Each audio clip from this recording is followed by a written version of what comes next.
संजीव कुमार चौधरी पूर्व और वर्तमान मुखिया प्रत्याशी डरहार पंचायत के समस्त जनता को नव वर्ष की हार्दिक शुभकामनाएं दे रहा हूं। जो 2020 से अच्छा हमारा ये 2021 निकले और ये कोरोना महामारी जो इतनी बड़ी महामारी आई थी उससे हम लोगों को मुक्ति मिले। माँ श्यामा की कृपा आप सब पर में बनी रहे, ये मैं माँ श्यामा से कामना करता हूँ। जी लगातार संजीव जी आप पिछली बार भी चुनाव लड़े, बहुत कम वोट से आप पराजित हुए, तो इस प्रकार इस पंचवर्षीय योजना में जो आपने देखा पंचायत का किस स्तर से विकास हुआ? विकास के मामले में तो हमारे पंचायत का कुछ नहीं हुआ। हाँ, हर जगह दलाली की दुकान खुल चुकी है। इंदिरा आवास में दलाली, शौचालय में दलाली, सरेआम जनताओं से पैसा मांगना, ये हमने अपने पंचायत में बहुत नज़दीक से देखा है। ये बताइए संजीव जी, आप एक चीज़ बता रहे हैं कि दलाली शुरू हो गई पंचवर्षीय योजना में। दलाली के नाम पे ऐसे प्रधानमंत्री आवास योजना हो, इसमें कितनी रकम ली जाती है? 20-20 हज़ार रुपये लिया जाता है गरीब जनताओं से, और जो नहीं देना चाहता है तो वो जबरदस्ती लिया जाता है और धमकाया जाता है जो अगर तुम आगे बढ़ते हो तो तुम्हारे योजना को हम आगे नहीं निकाल पाएंगे। तो ये कौन लेता है? ये जनप्रतिनिधि का व्यक्ति नियुक्त है, वो हर दिन भर गांव में यही टहल के यही काम कर रहा है। जनप्रतिनिधि में आप किसको कहना चाहेंगे? वार्ड मेंबर है या वर्तमान? नो, डायरेक्ट मुखिया जी हैं। अच्छा, तो ये अभी सबसे बड़ी योजना 7 निश्चय जो बिहार के मुख्यमंत्री जी की योजना है, ड्रीम योजना जैसे कहा था, नल जल योजना, जी, इसकी क्या परिस्थिति है आपके पंचायत में? परिस्थिति यही है, जो पानी जो है सो हर जगह बहाव चलता है, सड़क काट दिया, उसको भरा नहीं जा रहा है। जहां जाना चाहिए, ठीक है, हम आपको आज से शुरू में जो नल जल योजना आया था तो मैं विपक्ष का नेता था।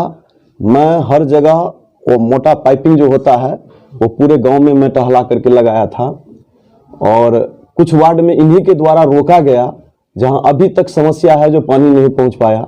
जैसे वार्ड नंबर 4 अब्दुल्लापुर है, वहां 300 परिवार ऐसा है जहां नल जल का कोई अभी तक सुविधा नहीं प्राप्त है। कहीं ऐसा तो नहीं कि वहां जाति भेदभाव भी हो रहा? अब ये तो जनप्रतिनिधि मुखिया जी हैं, वो जाने। और मेरे समझ से जो है सो वो अगर विकास करना चाहे तो जहां उचित जगह है, वो एक बस्ती है जहां एक स्कूल तक नहीं है, 300 परिवार में एक स्कूल तक नहीं है। यहाँ आप गोविंदपुर में वार्ड नंबर वो भी 4 ही में आता है, जो वहाँ एक रामपुर टोल बस्ती है, वहाँ भी 250 फैमिली है, वहाँ भी आपको अभी तक नल जल का कोई सुविधा प्राप्त नहीं हुआ। हालांकि वहाँ पानी टंकी बना हुआ है, बट वहाँ अभी तक पहुँचाया नहीं गया है। अब ये राजनीतिक कारण से हो या जो भी हो, वो मुखिया जी जाने, और इसके लिए जो है सो हम आपके माध्यम से जोर शोर से आवाज़ उठा रहे हैं। आशा है जो मुखिया जी ये सुने और उन जनता का जल्दी से जल्दी नल जल योजना से कल्याण हो। योजना की बात हम करते हैं। नल जल योजना में अक्सर होता है कि पाइपिंग कर दिया, रोड को तोड़ करके उसको जैसे तैसे कर दिया। ये सरकार का आदेश है कि उसे पहले से बेहतर करके छोड़ना, ऐसा हुआ? नहीं, ऐसा नहीं हुआ। बस एक नाम मात्र जो है सो इतना बालू गिट्टी लिया, साट दिया, 10 दिन के बाद गाड़ी घोड़ा गया, फिर उखड़ गया। वो समस्या होती होगी फिर? हाँ, पानी जहाँ तहाँ पानी लीकेज हो रहा है, बर्बाद हो रहा है गांव का पंचायत का पानी, लेकिन उचित जगह पे पानी नहीं पहुंच पा रहा है। सरकार की मंशा थी कि सुविधा दे जी, नल जल योजना यहाँ पंचायत स्तर पर असुविधा का कारण बन रहा है क्या? असुविधा तो जनप्रतिनिधि लोग कर रहे हैं ना। हाँ। सरकार के लिए तो ये मेगा प्लान है, इससे बढ़िया जनता के लिए तो कोई प्लान ही नहीं हो सकता है। बट यहाँ बिचौलियों के बीच रहते हुए अब सड़क काट दिया, पाइप दे दिया, छोड़ दिया, अब उसको कोई देखने वाला नहीं है, वो फूट गया, पानी वहां से सीपेज कर रहा है, उचित जगह पे पहुंच नहीं पाया पानी, ठीक है ना। तो ऐसे हैं का, जैसे कुआही है आपको वार्ड नंबर 11 में, हाँ, वहां भी अभी तक नल जल योजना नहीं गया, वहां भी 300 फैमिली है। अब्दुल्लापुर हो गया, रामपुर गोविंदपुर हो गया, ऐसे हैं। कुछ ऐसे भी हैं जो हमारे गांव में भी हैं, जो वोट की राजनीति के कारण उस व्यक्ति के यहाँ पानी नहीं पहुंच पा रहा है। मतलब ऐसा तो नहीं होता आपके गांव में कि इसने मुझे वोट नहीं दिया, इसके घर में पानी नहीं डालेंगे? हाँ, ये तो हो रहा है, लेकिन हम लोग सजग हैं, और ये तो हो ही रहा था, हम लोग सजग हैं। तो तब भी कितना सजग रहेंगे, वो तो जनप्रतिनिधि में अगर वो इच्छा शक्ति नहीं रहेगी तो दिक्कत तो होता है। सर हम ये आते हैं कि बाढ़ के समय जी। बाढ़ आया, पूरा हमारा दरभंगा जिला बाढ़ क्षेत्र ही है जी जी, इसमें आपके गांव में भी बाढ़ आया होगा। निश्चित आया। तो बाढ़ की जो एक राहत राशि होती है सरकार के द्वारा, वो आपके गांव में कितने लोगों को मिला, कैसे मिला? सबसे पहले बाढ़ जो आया था तो हम पूरे पंचायत घूमे थे।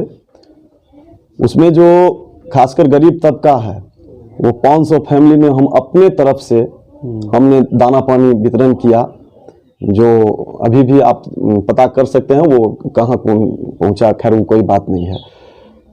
राहत की जहाँ तक बात है तो हमारे पंचायत प्रतिनिधि मुखिया जी को जब पूछा गया तो उन्होंने स्पष्ट रूप से बोल दिया जो डरहार पंचायत में कोई बाढ़ नहीं है। किसने पूछा था ये बात मुखिया जी से? ब्लॉक के पदाधिकारी ने, सीओ ने। तो हमारे कुछ महादलित साथियों भाइयों मिल करके वहां जाकर के धरना प्रदर्शन किए तो मात्र 6 वार्ड, जो 13 वार्ड जो होना चाहिए तो सिर्फ 6 वार्ड को बाढ़ राहत का कार्यक्रम में रखा गया। उसमें भी छांट करके वोट की राजनीति के कारण बहुत व्यक्ति को वो राहत नहीं पहुंच पाया। और इधर जो 7 को वार्ड छोड़ दिया था जिसके लिए मैंने धरना दिया जाकर के, और दुर्भाग्य है जो हम आपको नहीं सूचना दे पाए। खैर अभी हम आपके माध्यम से ये पहुंचा रहे हैं। जो 7 वार्ड के लिए हमने धरना दिया तो हम मुखिया जी के जाकर के बोले जो भाई हमको आप मदद कीजिए, लेकिन ये लोग नहीं आए। हम 3 दिन धरना दिए और मेरा बात नहीं बन पाया और ये जनता यहाँ का वंचित रह गया। ये तो आपका प्रश्न व्यक्तिगत नहीं था, आप तो जनता के लिए गए थे, इस पंचायत की जनता के लिए। अब पंचायत का मुखिया होने के नाते उन्हें आना चाहिए, फिर भी नहीं आए। आपको उस समय कैसा लगा? बहुत नागरिक होने के नाते बहुत बुरा लगा।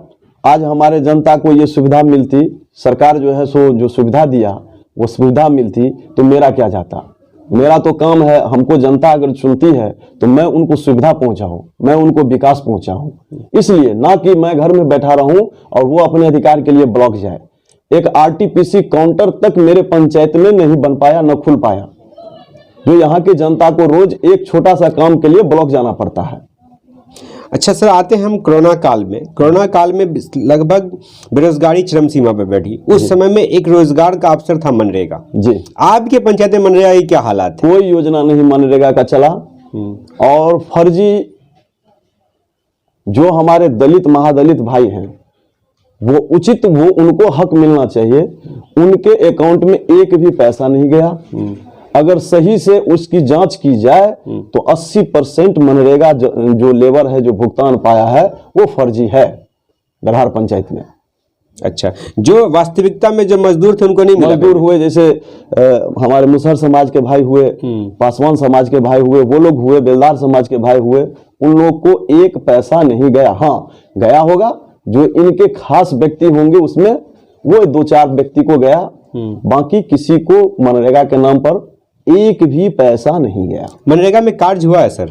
नहीं, काम क्या होगा, थोड़ा बहुत काम होता है और पेमेंट सिर्फ पेपर पर होता है। मतलब पेमेंट पूरा होता है? राइट। काम थोड़ा बहुत होता है। अच्छा सर, कोरोना काल की दूसरी बड़ी मुद्दा आते। कोरोना काल हुआ, पूरा विश्व लॉकडाउन हुआ, अपना देश भी लॉकडाउन हुआ। इसमें सरकार ने ये आदेश दिया था कि जिस व्यक्ति का नाम पीओएस मशीन में नहीं है राशन डीलर के पास, अगर उनके पास आधार कार्ड है तो उन्हें 5 किलो प्रति यूनिट चावल दे दिया जाए। क्या आपके पंचायत में ऐसा हुआ? चावल तो बहुत दिक्कत से मिला और उसके साथ दाल भी था। हाँ, दाल भी था जी, वो दाल घोटाला हो गया, दाल नहीं मिला। हाँ, बहुत डीलर जो है सो जो मुखिया से टैग में थे वो लोग मनमानी करते थे, दबंगई करते थे जनता के साथ। हमने 1-2 जगह जाकर विरोध किया, जो हुआ सो हुआ। लेकिन शुद्ध रूप से समझिए, सरकारी योजनाओं में दलालों का घुसपैठ ये सरकारी योजनाओं के लिए सबसे बड़ा घातक है और वो स्थानीय नेताओं के द्वारा किया जाता है, स्थानीय प्रतिनिधि के द्वारा। यस सर, एक चीज़ और बताइए, कोरोना काल की एक और मुद्दा आती। कोरोना काल में सबसे बहुत बड़ी जरूरत पड़ी लोगों को तो अस्पताल और डॉक्टर की। जी, आपके पंचायत में भी स्वास्थ्य केंद्र, उप स्वास्थ्य केंद्र होगा? नहीं, यहाँ सिर्फ पेपर पर में स्वास्थ्य केंद्र उप स्वास्थ्य केंद्र है, भवन भी नहीं है। जबकि सैकड़ों मैंने 5 बीघा जमीन सरकारी जमीन है, बट यहाँ स्वास्थ्य केंद्र नहीं है। इसके लिए मुखिया जी ने कभी कोई शिकायत किया? BDO, CO, DM? नहीं, कोई शिकायत नहीं किया। अरे बताते हैं भैया, एक सबसे बड़ा प्रोजेक्ट हाई स्कूल हमारे पंचायत में है, जो इस प्रखंड का नाक है बालिका उच्च विद्यालय। अच्छा। उसको तो ये एक बार चर्चा तक नहीं कर पाए, जो वहाँ एक विद्यार्थी नहीं पहुंच पा रहा है। क्यों? वहाँ व्यवस्था नहीं है। अच्छा, कोई देखने वाला नहीं है, वहाँ शौचालय नहीं है, वहाँ चापाकल नहीं है। और मुखिया एक मिनट के लिए स्कूल जाए तब ना वहाँ के मास्टर को डर हो, जो नहीं हमको पढ़ाना है। वहाँ तो सिर्फ है जो मनमाना यहाँ है, जो आइए और जाइए, कोई देखने वाला इस स्कूल को नहीं है।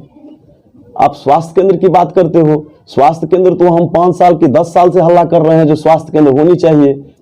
हम तो पंचायत सचिवालय के लिए बोल रहे हैं, जो क्यों ना एक पंचायत सचिवालय ही बनाया जाए जिसमें सारा व्यवस्था हो। क्या यहाँ पंचायत भवन नहीं है? पंचायत भवन है, छोटा सा पंचायत भवन है, बट लेकिन सरकार जब दिए हुए है जो हम पंचायत सचिवालय बनाएंगे, जिसमें हर चीज आरटीपीसी काउंटर के साथ, स्वास्थ्य केंद्र के साथ हर चीज उसमें एक जगह उपलब्ध हो, इस पर में कोई पहल नहीं है। लेकिन मैंने देखा है लगभग पंचायत में सरकारी पंचायत भवन बन गई है सारी सुविधाओं के साथ। जी जी। लेकिन आपके पंचायत में अगर नहीं बनी तो मुखिया जी का क्या रोल रहा है इसमें? मुखिया जी का कोई सीधा सीधा उन्हीं पर आक्षेप जा रहा है। आज हर पंचायत में सबसे छोटी बड़ी बात है, जो आरटीपीसी काउंटर खोलना चाहिए, ये सरकार द्वारा फंड निर्गत कर चुका है, उसका स्टाफ को नियुक्त कर चुका है जी, ताकि जनता को ब्लॉक नहीं जाना पड़े छोटा मोटा कोई भी काम के लिए। लेकिन दुर्भाग्य है जो हर पंचायत में हो गया, मेरे पंचायत में नहीं बना। अगर आपके पंचायत में सरकारी पंचायत भवन नहीं है तो आम सभा की बैठक कहाँ होती है? सरकारी पंचायत भवन है जी, सुविधा नहीं है। पंचायत भवन है लेकिन सुविधा नहीं है। तो आम सभा की बैठक होती है? बस पेपर पर 1 या 2, 5 साल में 1 या 2 हुआ। 5 साल में 1 या 2 होता है। हाँ। अच्छा, पंचायत कहाँ होती है फिर? ग्रामीण पंचायत जो होती है मुद्दाओं पर, वो तो ग्राम कचहरी है। वो भी ग्राम कचहरी भवन नहीं है, वो हरिजन बस्ती का समुदाय भवन बनाए हुए थे संजय झा द्वारा, उसी को कब्जा करके उसको पंचायत ग्राम कचहरी बना लिया। तो वहाँ होती है पंचायत वगैरह? थोड़ा बहुत। अच्छा सर, और हम आते हैं आपको सर, क्या आप 2021 में भी प्रत्याशी हैं मुखिया के? जी। तो आप किन मुद्दाओं के साथ जनताओं के बीच में जाएंगे? सबसे पहले तो हम प्रत्याशी नहीं हैं, हमें जनता ही उम्मीदवार बनाते हैं। और सबसे पहला मेरा योजना रहेगा, अगर मैं मुखिया बनता हूं अपने डरहार पंचायत का, तो सबसे पहला मेरा काम रहेगा जो मैं वार्ड सभा लगाऊंगा। हर वार्ड का अपना अपना कॉपी रहेगा। हर वार्ड में 2 सप्ताह में 2 दिन वार्ड सभा लगा करके सारा सिस्टम को ward by ward, system by system खत्म करूंगा। दूसरा, गर्ल स्कूल जो है उसको मैं डेवलप करूंगा। बिचौलिए जितने भी हैं, इंदिरा आवास में हो कि शौचालय में हो, जैसे शौचालय में 2000 रुपया बंधा हुआ है, वो आप बनाइए कि नहीं बनाइए, आपके अकाउंट पे गया 2000, ये सब सिस्टम में खत्म करूंगा। अच्छा, तो आप अपनी जनताओं को, डरहार पंचायत की जनताओं को आने वाले पंचायती चुनाव पे क्या संदेश देना चाहते हैं? ये मैं संदेश देना चाहता हूं, जो हमारे डरहार पंचायत के समस्त मतदाताओं से अपील है, जो नव संकल्प, नव विचार, नई उम्मीदवारी और नया डरहार। तो नया मुखिया प्रत्याशी आप लोगों से अपील है, जो परिवर्तन ही विकास का मूल मंत्र है, आप परिवर्तन कीजिए। अगर मैं भी नहीं सक्सेस हुआ तो मुझे भी आप परिवर्तन कर दें, लेकिन परिवर्तन होना चाहिए ताकि नए उम्मीदवारों को जोश खरोश से काम करने का मौका मिले। धन्यवाद।